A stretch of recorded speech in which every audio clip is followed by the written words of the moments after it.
AWS ECS, the container orchestration service of our containers. So what's the necessary of using a container orchestration service instead of just using Docker to deploy all our system? It is because, first of all, using Docker, we can only set up one container at a time. And between the containers, we have many configurations, like in order to let them talk to each other. If you can recall, our EC2 instance, we create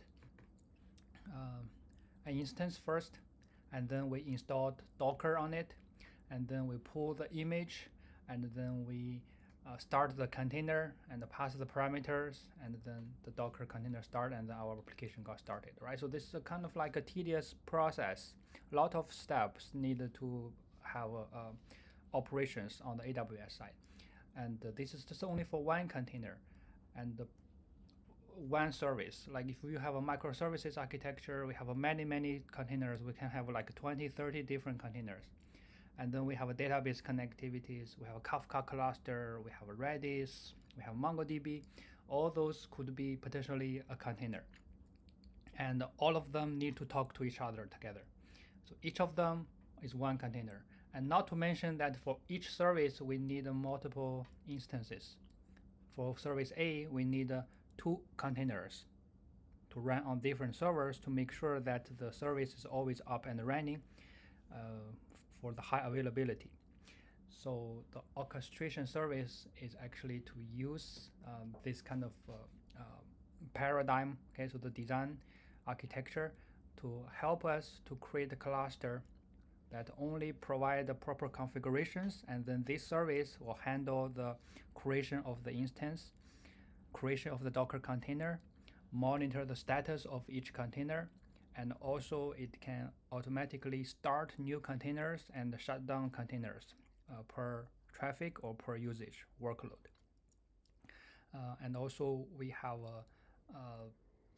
storage management, networking, security, okay, monitoring, everything could be done in this container orchestration framework. So ECS is the solution of AWS.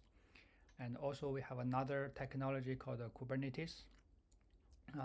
We have a EKS service as well here, okay? So because this need the Kubernetes knowledge, so we are not gonna talk about this EKS as in the Java training.